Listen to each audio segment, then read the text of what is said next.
ഇവനെന്താ ചെവി കേൾക്കില്ലേ? എത്ര നേരമായിട്ട് ആ ഫോൺ അടിക്കുന്നു? കുറച്ചു നേരമായി സിദ്ധുവിൻ്റെ ഫോൺ നിർത്താതെ റിങ് ചെയ്യുന്നു. പക്ഷെ അവനത് കേൾക്കുന്നില്ല. വേറെ ഏതോ ലോകത്താണ്. അവസാനം ഗോപു വന്ന് ഫോൺ എടുത്ത് നോക്കി. ഡാ ജിത്തു, മാധു ആണ് വിളിക്കുന്നത്. മാധുവോ? അവളെന്തിനാ ഇങ്ങനെ വിളിക്കുന്നത്? എനിക്കെങ്ങനെ അറിയാനാ? ഗോപു പറഞ്ഞു. നീ ആ ഫോൺ ഇങ്ങ് താ, ഞാൻ അവളെ വിളിക്കാം. നീ ഇവനെ സ്വപ്നലോകത്ത് നിന്ന് ഒന്ന് ഉണർത്ത്. ജിത്തു അതും പറഞ്ഞ് മാധുവിനെ വിളിക്കാൻ പോയി. എന്താടി നീ ഇങ്ങനെ കിടന്ന് വിളിക്കുന്നത്? സിദ്ധു എവിടെ? അവൾ ചോദിച്ചു. എന്താടി കാര്യം? ഒന്നുമില്ലടാ, 2 ദിവസമായി അവനൊന്ന് വിളിച്ചിട്ട്. കല്യാണം കഴിഞ്ഞതിൽ പിന്നെ ഇങ്ങോട്ടുള്ള വരവും ഇല്ല. അതുകൊണ്ടൊന്ന് തിരക്കി വിളിച്ചയാ. മാധു ഒരു പരിഭവം പോലെ ജിത്തുവിനോട് പറഞ്ഞു. ഓ, അതാണോ കാര്യം? അവൻ കുറച്ച് തിരക്കിലായിപ്പോയി. വൈകുന്നേരം ഞങ്ങൾ അങ്ങോട്ട് വരാം. ശരിടാ. അവൾ ഫോൺ വെച്ചു. മാധു ഇവരുടെ ഫ്രണ്ടാണ്.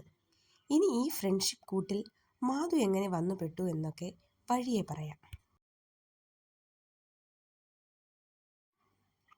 ഡാ സിദ്ധു, നീ എന്താ ഫോൺ ബെല്ലടിച്ചിട്ട് എടുക്കാഞ്ഞേ? അത് ഞാൻ നിന്ന് ബബ്ബവ കളിക്കാതെ കാര്യം പറയടാ. ഗോപു കുറച്ച് കലിപ്പിട്ട് ചോദിച്ചു. ഞാൻ വേറെന്തോ ആലോചനയിലായിരുന്നു. അതുകൊണ്ടാണ് ഫോൺ റിങ് ചെയ്തത് അറിയാഞ്ഞത്. എന്താണ് ഒരു ആലോചന? പോരാത്തതിന് ചുണ്ടിലൊരു ചിരിയൊക്കെ മിന്നി മറയുന്നത് കണ്ടല്ലോ. കണ്ണൻ ഒരു കുസൃതിയോടെ ചോദിച്ചു. എന്ത് ചിരി? നിനക്കൊന്നും വേറെ ഒരു ജോലിയുമില്ലേ? സിദ്ധു ചോദിച്ചു. ഓ ശരി, വാടാ, നമുക്ക് നമ്മുടെ ജോലി നോക്കാം. അപ്പോഴേക്കും ജിത്തു അവരുടെ അടുത്തേക്ക് വന്നിരുന്നു. സിദ്ധു, മാധു ആണ് വിളിച്ചത്. അവനൊന്ന് മൂളി. ഇവൻ എന്താടാ ഒരു മാറ്റം? ആ ശ്രീബാല വല്ലതും വെച്ച് മണ്ടയ്ക്ക് കൊടുത്തോ? ഒന്ന് പോടാ കണ്ണാ, അത് സിദ്ധു ആണ്. അങ്ങനെ വല്ലതും അവൾ ചെയ്താ അവൻ വെറുതെ ഇരിക്കോ? അതും ശരിയാടാ മനു, ഞാൻ വെറുതെ പറഞ്ഞെന്നേ ഉള്ളൂ.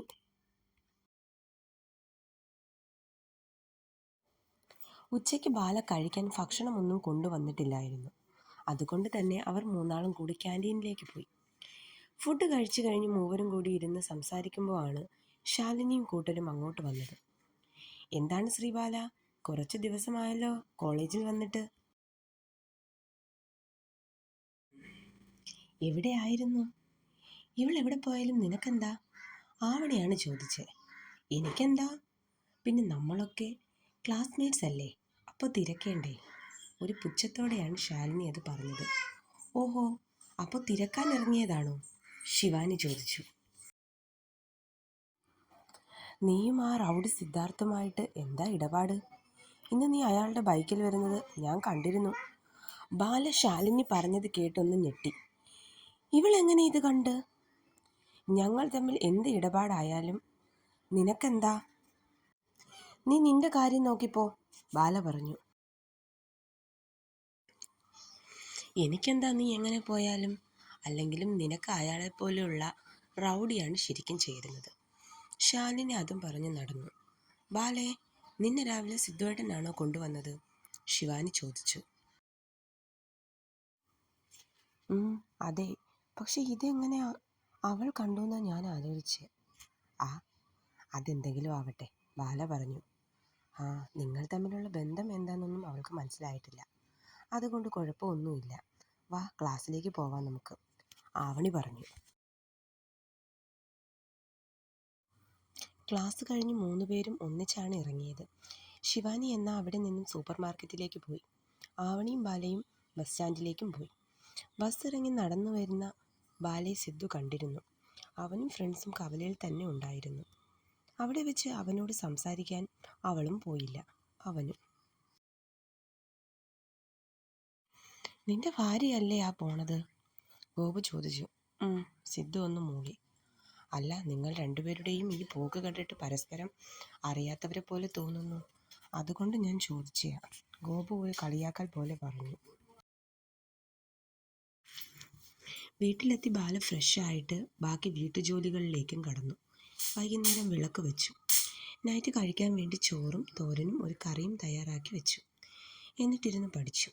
സിദ്ധുവും ഫ്രണ്ട്സും മാധുവിൻ്റെ വീട്ടിൽ പോയിരുന്നു. മാധുവിന് മുത്തശ്ശി മാത്രമേ ഉള്ളൂ. അവൾ ഒരു ടെക്സ്റ്റൈൽസിൽ ബില്ലിംഗ് സ്റ്റാഫായിട്ട് ജോലി ചെയ്യുകയാണ്.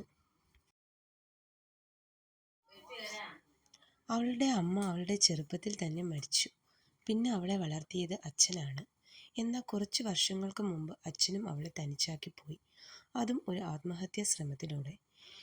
താനാണ് തൻ്റെ അച്ഛൻ്റെ മരണത്തിന് കാരണക്കാരി എന്ന് ഒളിഞ്ഞും തെളിഞ്ഞും അവളുടെ കുടുംബക്കാർ തന്നെ പറയാറുണ്ട്.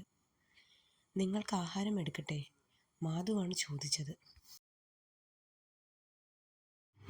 വേണ്ട, ഞാൻ ഇറങ്ങുവാണ്, സിദ്ധു പറഞ്ഞു. കഴിച്ചിട്ട് പോകാം സിദ്ധു. വേണ്ടടി, ഞാൻ പോകുക. ഇനിയും നിന്നാൽ ലേറ്റാവും. ശരി, അവൻ അവരോട് പറഞ്ഞ് ഇറങ്ങി.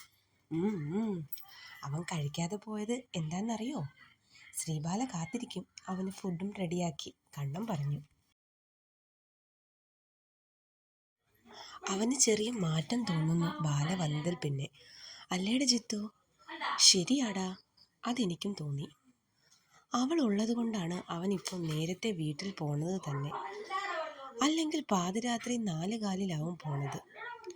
ബാലയുടെ വരവ് അവനിൽ ഒരു നല്ല മാറ്റമാവട്ടെ, മാധു പറഞ്ഞു. അത് പറഞ്ഞപ്പോൾ അവളുടെ കണ്ണൊന്ന് നിറഞ്ഞിരുന്നു. അത് മറ്റാരും കണ്ടില്ലെങ്കിലും ജിത്തു കണ്ടിരുന്നു. തുടരും.